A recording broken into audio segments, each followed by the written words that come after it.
Everyone who reads the Bible is an interpreter of the Bible. I am pushing back a little bit in that simplistic, I'm going to assume sincere, but not helpful thing that says, no, I don't do any interpretation of the Bible. I just read the Bible, I believe what it says, and I do what it tells me to do. I hope you mean that sincerely, and God bless you. That's very sweet, but it's just simply not true. Well, it's true if you don't have a brain. Then it's true. Okay. So I should be intellectually honest. If you have no brain, you don't interpret the Bible.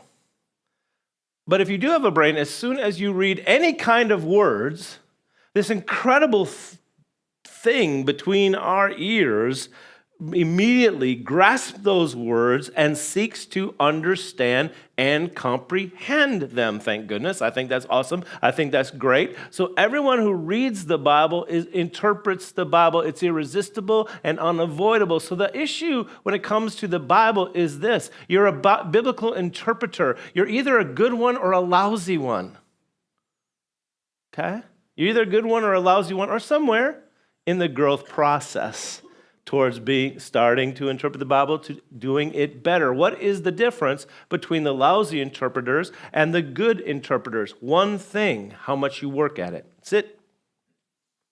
That's it. You know that, but we want other people who are discovering this course and discovering our congregation to really know our culture. Here, our culture is to work hard at interpreting the Bible well. We really work at it.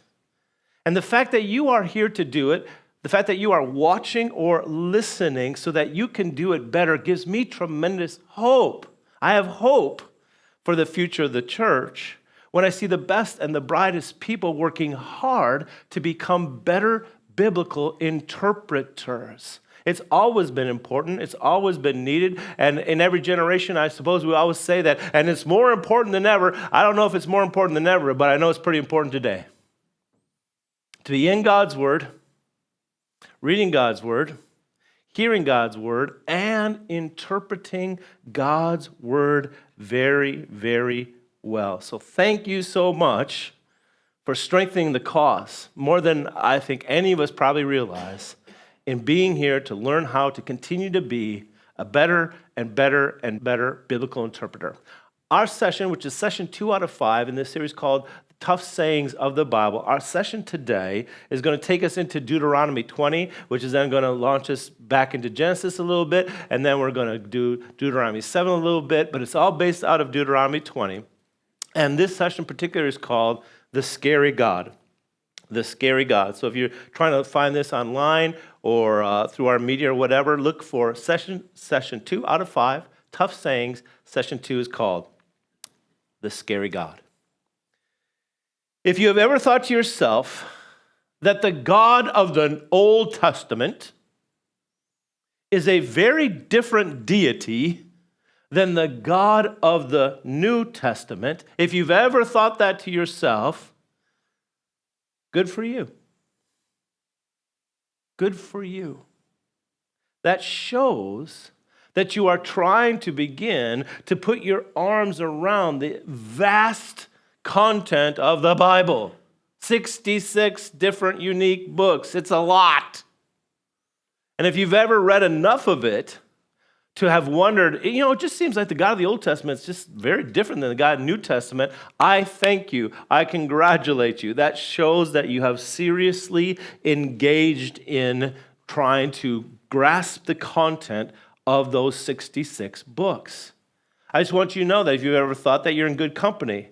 I mean, every serious Bible reader, including scholars and academics, have gone, we seem to have some kind of issue to try to understand the relationship between the God who is revealed in the Old Testament and the God who is revealed in the New Testament. So that's what we're going to work at hard today, some part of that.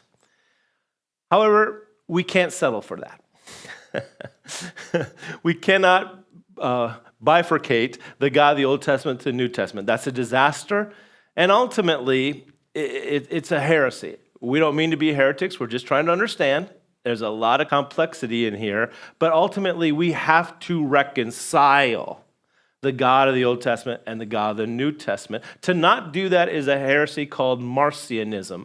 Marcion, Marcion, and his heresy is adding ISM. So Marcion was an early Christian figure in the early church. I mean, let's just put out 145 AD, which is early in the Christian history, super early. The apostles haven't been gone all that long. And he finally said, there's no question in my mind, and I'm going to teach it to everybody that I can, that God of the Old Testament is a completely different God than the one revealed in Jesus Christ in the New Testament. And so, you know who he was a big fan of? I'll tell you who he's a big fan of. He was a big fan of Paul. His Bible consisted of 11 of Paul's letters and a little bit of Luke. And he said, that's the true God. And he had no time for other parts that became the New Testament. He wasn't really big on Matthew or whatever. And he just went around. He was brilliant and he was dynamic. And his dad was a bishop, so he had a lot of pull in the church. And he really made a lot of inroads that had to be corrected later in trying to help people understand this is the God of the Old Testament, and here's how he is not the same God as the one that Jesus talked about. So this has been a challenge. It's been an issue all throughout the church, just like it is in our own minds. But we cannot go down Marcion's path because he was wrong. Okay? Because he was wrong. In the end, he was just simply wrong, and it led to very bad places. And one of the bad places that this whole concept of the different gods between the Old Testament and New Testament, this is very important. It really fostered a germ that has been in the church for a long time, and that is anti-Semitism.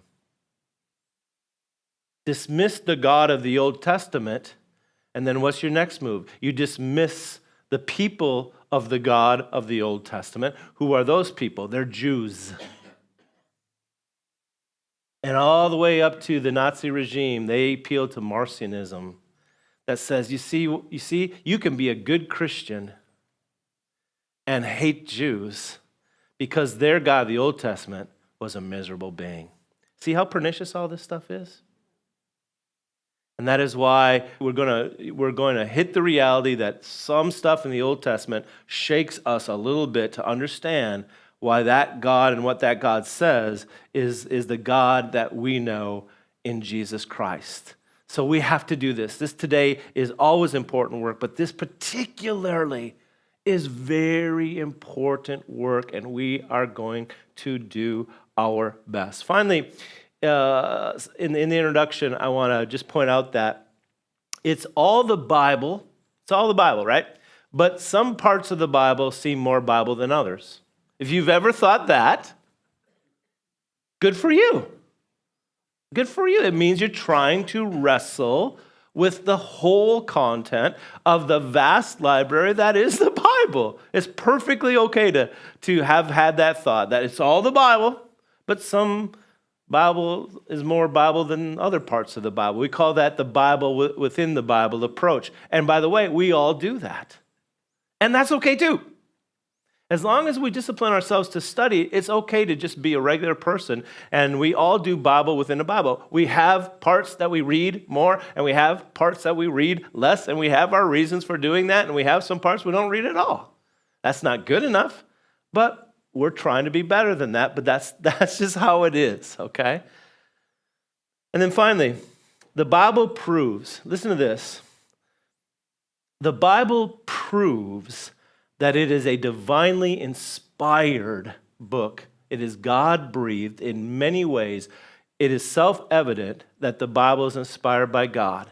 But what we're going to study today is actually internal proof that the Bible is absolutely inspired by God. Why? Because if you had a religion that you adhered to and was everything to you, or if you had a cult and you wanted to gain a lot of cult followers, you'd be very careful about what you put in your sacred writings. You would make sure that you were writing things that people want to hear, that people like, and people are attracted to. There's all kinds of things in the Bible that are written that I don't particularly like. They don't really suit my tastes and my temperament, And that's what we have in the Bible. All kinds of things that if you were trying to attract people into your religion, you wouldn't put that in there. But the Bible puts it right in there without apology and without any kind of self-consciousness. I love that about the Bible. It is so not rigged. It is so not edited and stylized and then been through the editor and then to the marketing department to see, do you think people like that or not? Do you think people will really be into that or not? I don't know. Let's change that. I think people don't want to hear that. That's not the Bible at all. The Bible just keeps it real. Just keeps it real. I love that about the Bible. It gives me great confidence that what I believe, which is the Bible is fully inspired by the Holy Spirit, is also internally proven by what's actually in the Bible. For instance, like Deuteronomy chapter 20, verses 1 through 4, which is where I start today. In my Bible, at the top of chapter 20, which of course is not in the Bible, but added by editors, okay, it says laws concerning warfare. Okie dokie then. Deuteronomy 20 verses 1 through 4. When you go out to war against your enemies and see horses and chariots and an army larger than your own, you shall not be afraid of them. For the Lord your God is with you, who brought you up out of the land of Egypt. And when you draw near to the battle, the priest shall come forward and speak to the people and shall say to them, Hear, O Israel, today you are drawing near for battle against your enemies. Let not your heart faint. Do not fear or panic or be in dread of them. For the Lord your God is he who goes with you to fight for you against your enemies, to give you the victory. Okay? War and conquest is what people and nations do. It's what they do. That's why it's described in the Bible. That make sense? War and conquest is what nations do, peoples do. That's why it's in the Bible. If stories and realities of war and conquest were not in the Bible, then a whole big section of what humans have always done would not be reflected or commented on in the Bible. War and conquest is what people do. So if you're God's chosen people, making your way through history on the planet in real life, including being engaged in war and conquest, if you're truly God's people, then as you engage in war and conquest, you must do it differently than all other nations. Say, well, I don't think they should do it at all. Wouldn't that be nice? I'm with you. Wouldn't that be nice? And right after class, we have some unicorns. You can ride them. And we have some cotton candy made out of manna. Just enjoy it all because, sure, that's going to happen. Wouldn't that be nice? War and conquest is what people do. So if you are God's people, under the calling of God, how you go about it must be different than all the other nations who don't know God, who hate God, who worship the devil. There should be a difference in how you go about what people do on this planet, especially in ancient times. So what we want to know immediately is that the strategy, the war strategy, the battle strategy of God's people is very unique, isn't it? We just read it. The essence of this battle strategy of God's people is this. All right, you're going to be outnumbered, outgunned, and in every way have no chance of winning this battle. Get out there anyway, and here's what you should do. Trust the Lord. That's their big strategy. Do your part, but ultimately, trust the Lord. I think that's fascinating, right? As you know, or some of you know, my oldest son went to the Naval Academy, still lieutenant colonel or lieutenant commander in the Navy, and Noah went to West Point, and he's captaining up here pretty soon. So I like to think that as an amateur observer, I know probably a little bit more than most people about overall naval and army strategies. And none of them say, face the enemy that's completely outgunning you and just trust the Lord. So the first thing that we really need to understand is how extraordinary this already is. No other nation, as they go to battle, say, let's make sure that we are trusting Yahweh for victory. No, okay? But that is their battle strategy. Do you see? You must see. I hope you will see that as we face this reality of war and conquest, already God and his people, by his instruction, are very extraordinary in their approach, as you would expect. You have to be different than everybody else. So your strategy as you go to war is to trust in the Lord to give you victory. Incredible. Really noteworthy. Please file that away. Verse 10. Now, when you draw near to a city to fight against it, offer terms of peace to it. Underline, underline, underline. And if it responds to you peaceably and opens to you, then all the people who are found in that city shall do forced labor for you and shall serve you. But if it makes no peace with you, but makes war against you, then you shall besiege that city. And when the Lord your God gives it into your hand, you shall put all of the males to the sword.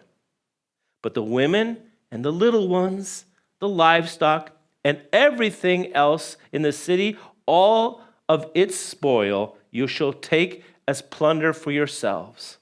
And you shall enjoy the spoil of the enemies, which the Lord has given to you. Verse 15, then you shall do to the city, thus you shall do to all the cities that are very far from you. Okay, so their big strategy to be effective in warfare is to trust the Lord. Their particular tactics is that when you come to a city, usually a walled city, so most of these are going to be walled city, you walk up to them and say, hi, we're the people of Israel. You probably have heard about us. We have a very, very great and powerful God working on our side. But you've probably already heard that because, it's a thing. And so we're irresistible because our God is great and we're putting our trust in him. And I'll tell you what, we don't want anybody harmed. That's another weird strategy too, right? We don't want anybody to have to be harmed today. Not one person. Okay? That our God doesn't want that. We don't want that. So tell you what, we're going to just come in, take over, and take everything as spoils to us because the Lord promised us that we would live in houses that we never built. We would get fruit out of crops that we never sowed, and this is part of his promise being filled, and we don't want anybody to be harmed in the way. So, okay, everybody good with that? Because if so, we'll take over. You will serve for us, but you will serve us. But what do we have in the law of Moses all over the place? Very strict instructions on when the other nations come and want to live with you, when the sojourners among you, when the strangers among you. In other words, whenever the non-Israelite is among you, you have to treat them very well. That's totally different than the pagan culture, the ancient culture. Totally pagan. In the ancient culture, if you were not clearly of the tribe, then you weren't just a lesser human being, you were a piece of garbage. That's the mentality of the ancient world. Everybody who's not us is terrible, and we are justified in doing whatever we want to them. And since they're there anyway, and since we feel like, let's just kill them, because what does it matter? They're not us. That's the pagan mentality. Compare that now to Israel's mentality. Israel says, listen, we don't want you to be harmed in any way. We can come in here and slaughter all of you, of course, because, our God and all. But we don't want that. So we're going to take over, and we're going to have you serve us, but we're going to treat you well. You can live and have grandchildren and continue on your life. What do you say? Again, that's incredibly extraordinary. So they trust the Lord as their strategy, and they go out of their way, in this case, to make sure that nobody has to be harmed. The worst case scenario is that they go, no, we will fight you, and we'll show you, we'll feed you to the crows. And they're like, okay. And then it's all over fast because God fights with them and for them. And they put only the men of military age to death. Why? You know why. Because by putting the military men to death, the resistance is done in a day. You leave them alive, and it's just never-ending battle. And God doesn't want never-ending battle. Nobody wins in never-ending battle. It's severe, it's fast, but it has to be done because God wants his people to settle in peace. He wants the world to be in peace. And so you kill all the military men, and then resistance is over immediately, and life can go on as peacefully as possible. And already, if you're pushing back, that's fine. That's fine. I'm thinking, well, yeah, but that's brutal. Yes, it is. No question it's brutal. But what could it be alternatively, right? That's what you have to keep bringing into the interpretation. Compare Israel to the pagan nations.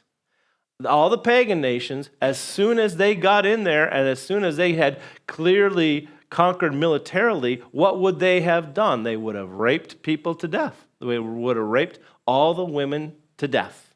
And the guys, the torture, sport, whatever, the kids, they're sexually exploited. I mean, they would have not given a second thought to treating these conquered people as anything else except for garbage. That's what would have happened. That's what history records happened and still happens. Israel was not allowed to do that. They killed the males to stop the resistance, brutal. But that's the least worst thing that could happen as God takes his people through this complexity of battle and conquest. And I can prove to you that what I'm saying is right, not just like an idea, but is right. Hamas rolls into Israel and rapes how many women to death for the crime of being what? Different. The wrong tribe, not us. For that, we can do anything we want to you and kill you in the most horrific way. So don't tell me that's how, but it doesn't really work that way. It works that day in the year 2024. 2023 for that, 2024. So I'm telling you, this is just reality, and God is trying to navigate his people through a gritty reality of life on this often very, very, very brutal world. All right. I don't know how you're doing. I'm trying to keep you with me. It's tough stuff. I know that. But it's now about to get a lot worse. In fact, horrific. And I want you to try to understand why. The key is in verse 15. Thus you shall do to all the cities, here it is, that are very far from you, which are not cities of the nations here. Let me explain this. So God has always had the promised land that he was going to bring his people onto, as he promised to Abraham back in Genesis chapter 12. And it's not just like a random, well, maybe over there. Oh, there's nice. Or, well, how about if we go all the way over there? No, it was never going to be like that.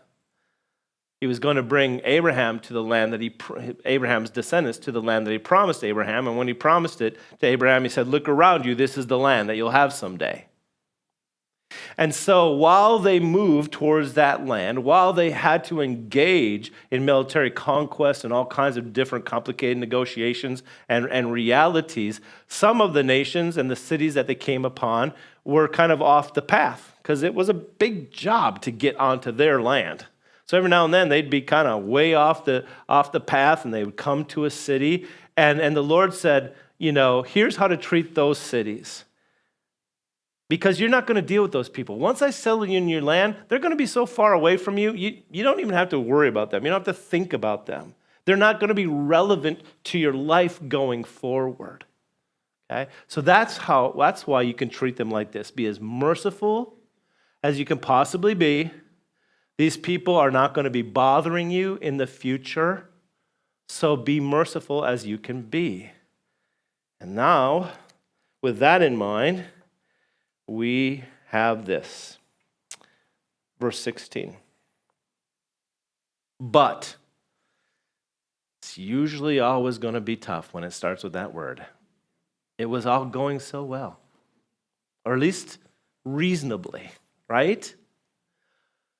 But in verse 16, but in the cities of these peoples that the Lord your God is giving you for an inheritance. In other words, the folks who are currently living on the land that is meant to be your land. Everybody understand that?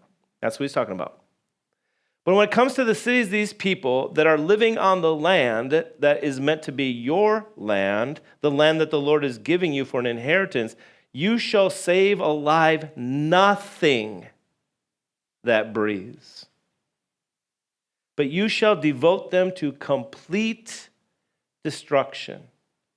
Who are we talking about that is going to have this fate? Well, the Hittites and the Amorites, the Canaanites, the Perizzites, the Hivites, and the Jebusites, as the Lord your God has commanded, that they may not teach you to do according to all their abominable practices that they have done for their gods, and so you sin against the Lord your God. This is the institution of what is called in Hebrew cherem, the doctrine or the practice of cherem. If we were to take that one Hebrew word and translate it into English literally, it would say to put under the ban, okay? Harem. In English, to put under the ban, B-A-N, which means to totally give something over to the Lord. Okay? Harem, to totally give something over to the Lord. And usually by total destruction. You destroy it utterly so that you have nothing to do with it. You never touch it. You never engage it. You end it and walk away from it, okay? This is really important. Harem, to put under the ban, which is meant to devote something completely to the Lord by totally destroying it. If you totally destroy it, then you have nothing to do with it, and the Lord deals with it. Okay? Harem, under the ban, to devote totally to the Lord through destruction. If you destroy it, then what can't you do? You can't deal with it anymore. It's gone. It's wiped out. Now God deals with it. You don't touch it. You don't come near it. You have nothing to do with it. You never remember it. You totally blot it out of your consciousness, your history, your life, your awareness. It's gone from you. Now the Lord deals with it. It is a dividing line between what the people of Israel must deal with. They've got things to do, okay, that the Lord has commanded them to do. They have to do it. And there are some things that they are not to have anything to do with. Those things go under the ban. Those things you as human agents, you destroy and walk away from. And the Lord deals with it from here on out. You see this throughout the Old Testament. Now, that is not hard to understand. In fact, it's very clear to understand. And that's why it's difficult. That's why it's tough. Because while it's not hard to understand, it is very difficult to comprehend, right? You see what's going on here? We see the rationale that the Lord gives to it. That's not hard to understand. It's just very hard to comprehend because it results in the death of every living thing. You know, I'm just going to be me. Why stop now? Every living thing is the concept. The puppies just born, they're done. Every man, woman, and child put to death. Every statue, every painting, every beautiful pottery smashed to bits. Every last thing that has breath put to death. And everything that they've built, their houses, their nice furniture that you would like. It's like, move into a nice furnished house? That sounds like a good deal, right? Why wouldn't you do that? Nope. You'd love to move in that nice furnished house, but you have to destroy it. Every bit, every stick, every piece of it must be smashed into pulp, and you have nothing to do with it. The Lord handles it from here. That's what is the concept. All right.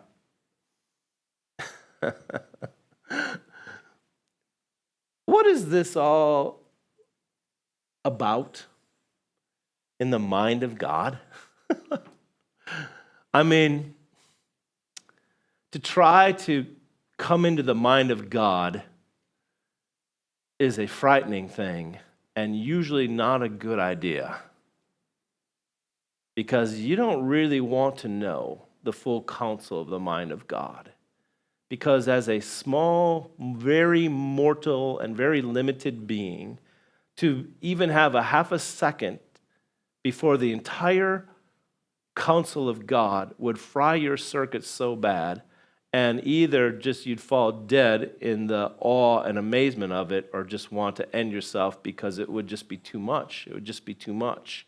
But yet, nevertheless, trying to interpret the Bible well, we do have to try as we go forward and get some idea about what's going on in the mind of God. What's the plan of God in doing that? Oh, let's just get down to the bottom line. What is God up to here? What is God up to here? I'll try my best. Work hard with me. Let's go back to verse 18. This is Deuteronomy 20, verse 18 again. Do this to all of them, the list, okay? All the Izzites and Jebusites and so forth. This is how you deal with them. Why? Why, God? Why? Why? Why in the world? Verse 18. That they may not teach you to do according to all their abominable practices that they have done for their gods. And so you sin against the Lord your God by doing, and the implication is by doing anything less than this to them, you'll be sinning against God. Okay? What are we talking about, these abominable practices? I'm going to tell you right now, I will give you the smallest, tiniest little sample. And all it is a tiny little sample. Modern people, the best of Christians like you, the best of biblical readers like you, the best of people trying to really understand all of the ways of God like you, not even you can begin to understand what it was like in ancient times, and I don't either. This is just a little bit of what we know, but there is so much more than what we do know when it comes to their abominable practices. What are we talking about? We're talking about child molestation. We are talking about child sacrifice, Moloch and his big brown statue that is where you can build a big fire so that Moloch's hands get burning hot, like the hottest burner in your oven. And you take that little tiny baby and you put it on those blazing hands so that it roasts to death in agony. That's what we're talking about. We're talking about the grossest acts of sexuality that I simply am not going to enumerate on. We're talking about demonic expressions of pure, complete devil worship. We're talking about the utter lack of respect for the dignity of people.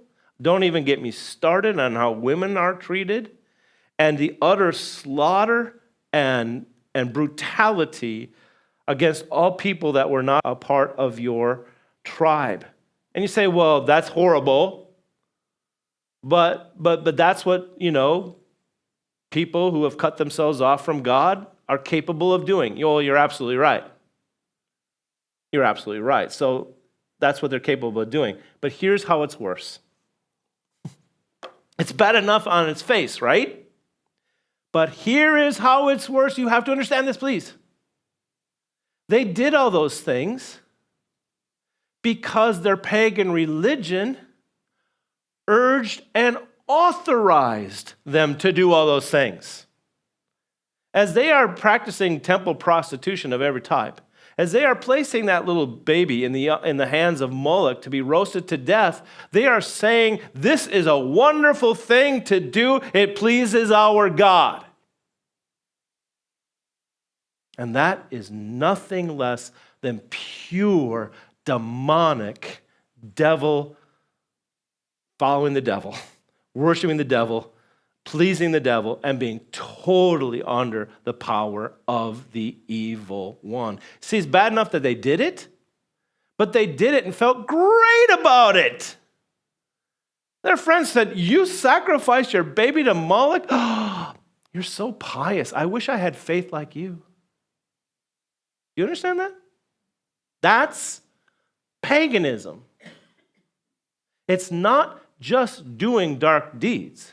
It's doing dark deeds as an act of devotion and worship and adoration to this God, and that one too. And that's who these people were. That is what they did all day long, and they slept great at night, feeling good about it. That is what the people of God were up against. You'll never understand the Old Testament till you appreciate this. That is what they are up against. They are this tiny, minuscule pinprick of light in an ocean of pagan darkness. That is what they're up against. They're completely outnumbered, when it comes to worldview and shared human practices. Everybody else was pagan, devil, worshiping, and gross. Here's this one little group of people trying to live in the light. Live in justice, righteousness, chesed, the steadfast love of the Lord. This is what they were up against. Do you think it was easy? See, it's so easy for us to sit back in our modern world and to judge them for doing what they were called to do and to judge the God who called them to do it because we have no appreciation how desperate this situation is. God's barely got a hold on the world because he's entrusted the whole mission to his people. The last time God decided to deal with the issue of the pagan darkness, what did he do? Flood. So we're not going to do that again. He promised not to do that again. So he's going to take this band, this missional band of God followers and fearers, starting with Abraham, and he was going to try to make them such a great nation, and that nation would show them such a great life of how to live in the light, how to live in love, how to live in decency and justice, and let everybody thrive. This is what he's up against, and his people are surrounded by pagans, by the agents of Satan. And friends, this is the central drama in the Old Testament as God's plan unfolds. If you were with me in when we did the plan, you know that well, and as scholars, you know that well. But this is the great drama of the Old Testament. Are they going to make it? Is ancient Israel going to make it to stay faithful to God, keep the covenant, inherit the promises, go on the mission, let all the nations pour into where they are and learn the ways of God? Or are they going to just be swept away in the incredible tidal wave of dark paganism? We are up against it right here, and it's getting really, really serious. So let's keep dealing with this. So we're going to try to enter into this a little more clearly. When it comes to biblical interpretation, there's lots of principles. Here are the two that lead to all the others. Number one, context matters. Context matters. Who was this biblical material written about originally, written to originally? What was their cultural situation? What were the issues of the day? What was the technology of the day, the culture of the day, the reality of the day? What was the original audience? What is the original context? Before we try to apply it to ourselves, we have to try to understand how it applied to them. That's very, very good. Let me say that again. Before we try to apply it to ourselves, we must try to understand how it applied to them. I'll do it one more time because it's just so good. Before we try to apply it to ourselves, we have to first try to understand how it applied to them. Context matters. And secondly, the Bible interprets the Bible. When you get into a section of the Bible that you just go, I am not getting traction with this, what you do is you look at other parts of the Bible related to the part of the Bible that you're studying and see if those other parts can shine some light on the part that you're trying to understand. So let's practice this. The larger context of all of this stuff here in Deuteronomy 20 is Genesis chapter 12, verses 1 through 3, where the Lord takes this former pagan called Abraham and reveals himself to him.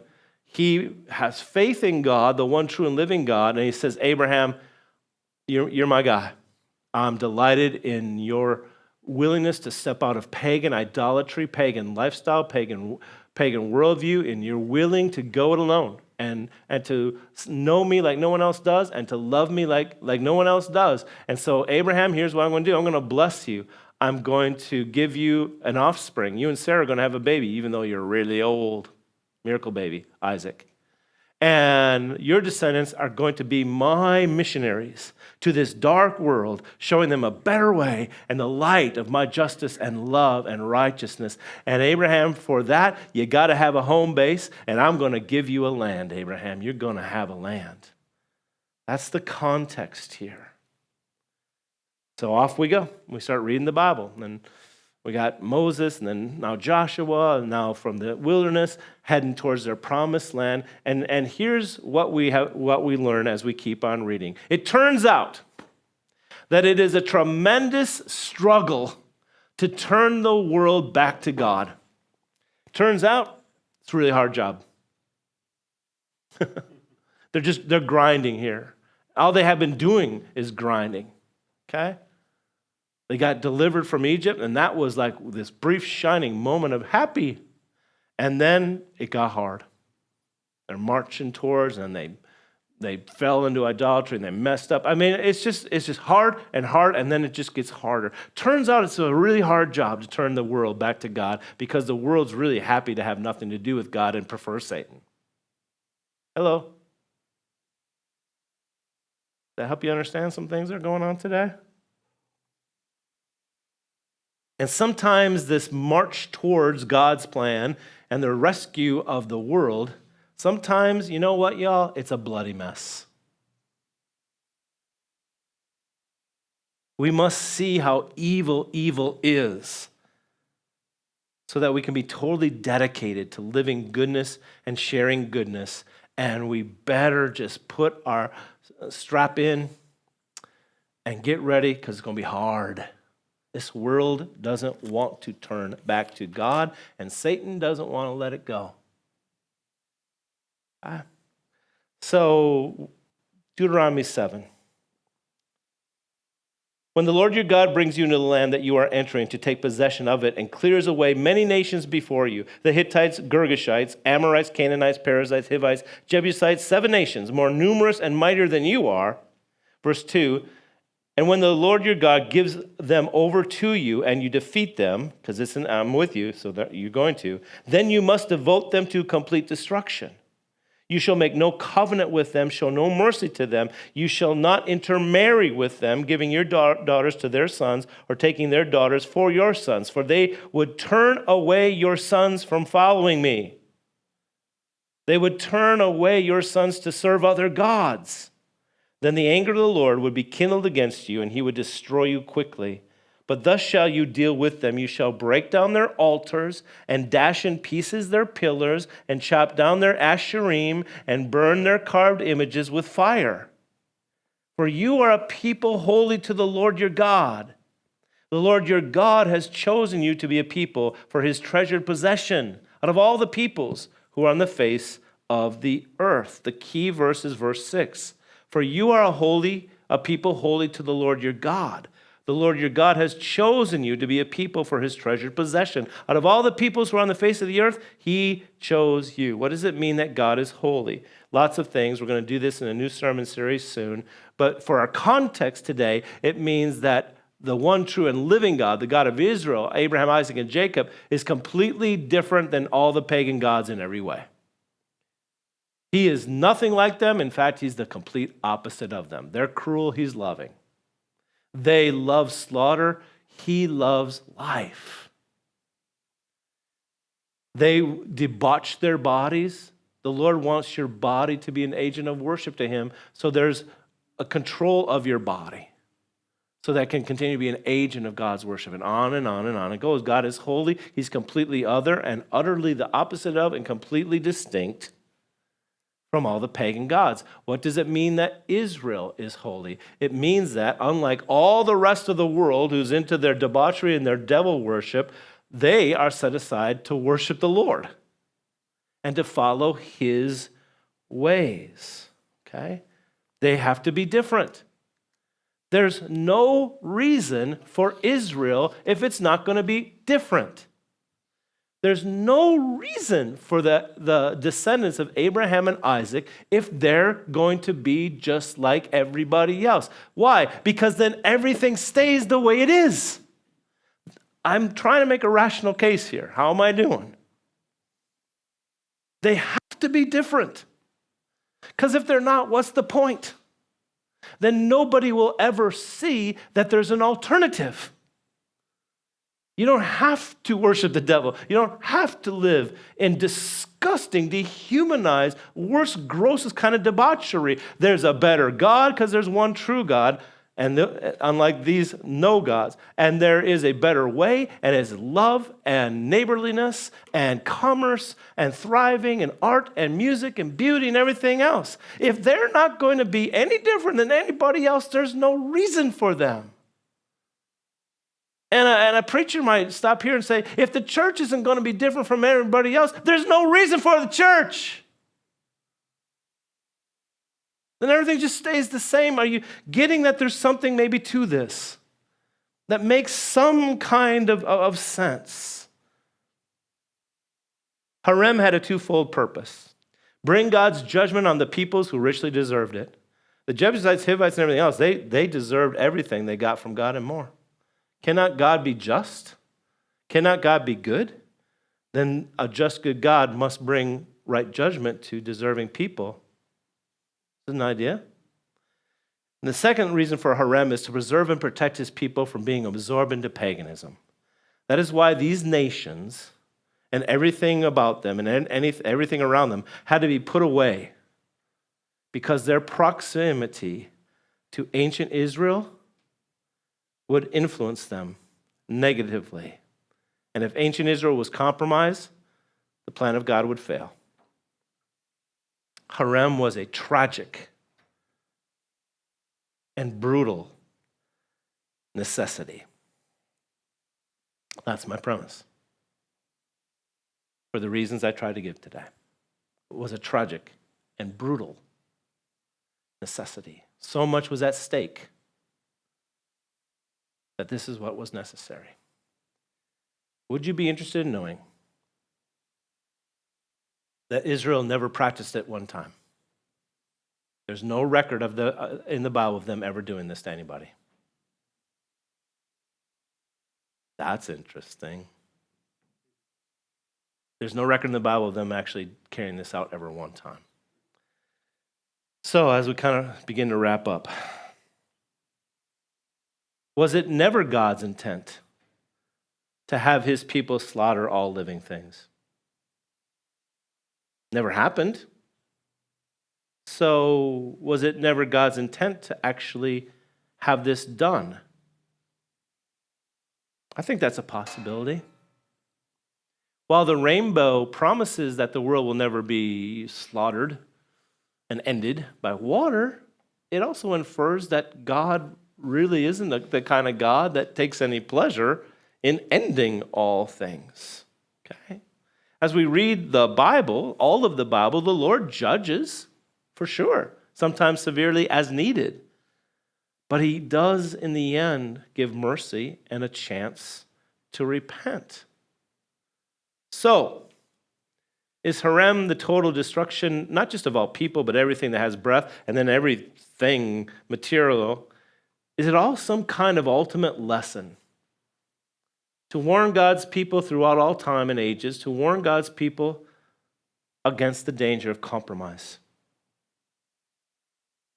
and illegitimate synchronism is the word, to warn us today about keeping our distance from things that holy people should keep their distance from if they're serious about being holy. That's an interesting question. The Lord will have a people to carry out his plan, and the Lord will do whatever it takes. This is the passion of God. That's an interesting theological field, the passion of God. The Lord will clearly do whatever it takes to rescue his world from darkness and to rescue the people he created in love. Sometimes this passion of God and his absolute devotion to rescue us from darkness is a bloody mess. And the worst bloody mess was the rabbi from Nazareth being executed and slaughtered. But that's how far God will go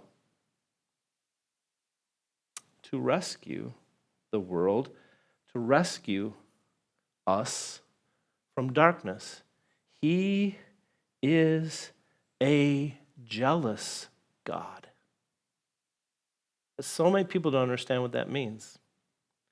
Maybe today we'll break through to the other side and be the people who really understand what it means that God is a jealous God. He is jealous for the world he created and the people he created in love. He will not stop until he has done all that it takes to rescue the world and bring it back to him. And somehow even Harem is associated with that. His willingness to go to the extreme length, and even when it's a bloody mess. And maybe, just maybe, this Old Testament God isn't as scary as we think. Next session, the unforgivable sin. Thank you.